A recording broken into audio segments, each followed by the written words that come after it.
the Gilgit girl who cannot study because she had no rights to electricity.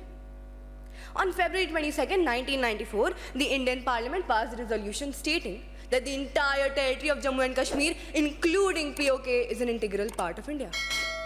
ताबूत तुम्हें जगा ना सका, सिंदूर भी आग लगा ना सका। रेजोल्यूशन से सॉल्यूशन खोजते हो, पीओके को तुम अखंड भारत कहते हो। जब राजस्थान के रेत के कण कण में रानी पद्मावती की रूह कहती है कि मुझे आग में जल जाना मंजूर है लेकिन अपना देश खोना नहीं, तब भारत माँ का हर एक कोना कहता है कि पीओके मेरा था, मेरा है और मेरा रहेगा। Respected Speaker, today I stand in front of you not just as a delegate. I stand as the voice of the Muzaffarabad mother whose son never returned from protest. I speak as the cry of the Gilgit girl who cannot study because she had no rights to electricity. On February 22nd, 1994, the Indian Parliament passed a resolution stating that the entire territory of Jammu and Kashmir, including POK, is an integral part of India.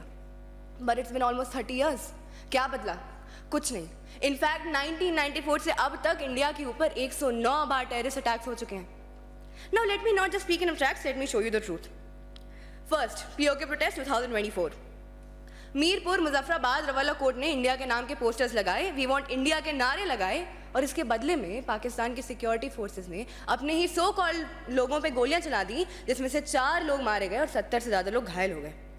Second, human right abuse. Gilgit Baltistan को पाकिस्तान ने exploit किया है by forcing the locals to pay 60 rupees per unit for electricity which actually cost just rupees 2.6. Third, Pakistan hypocrisy. While lecturing international forums, Pakistan itself harasses minorities. In fact, Pakistan की खुद की high court ने ये कहा है कि POK is a foreign territory. मतलब ये कि पाकिस्तान ये खुद एक्सेप्ट करता है कि POK उसके अंडर नहीं आता. It doesn't belong to Pakistan. And let me make one thing very clear. Pakistan has illegally occupied POK since 1947 and had turned that region into a terrorist breeding ground, home to Lashkar-e-Taiba, Hizbul and Jaish-e-Mohammed. Also, POK has become a terror capital. Be it the attack in Pahalgam, where the massacre was planned in the Muzaffarabad region with the help of TRF and ISI, or be it the bloodshed in Punj. और इन सब के बावजूद पाकिस्तान के पास ना कोई सबूत है, ना कोई जवाब, सिर्फ एक खामोशी है. और जब जवाब देने की बारी आई तो पाकिस्तान ने ये कह दिया कि जाके सोशल मीडिया देख लो.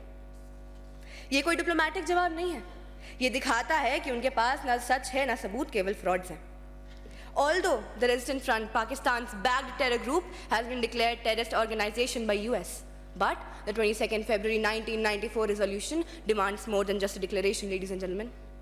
It demands that India should take the POK issue to the ICJ under Article 36, क्योंकि ये कोई bilateral matter नहीं है. Also, last but not the least, जब हम POK जैसे नेशनल मुद्दे की बात करते हैं तो हमें देश हित को ऊपर रख के पार्टी पॉलिटिक्स को नीचे रखना होगा.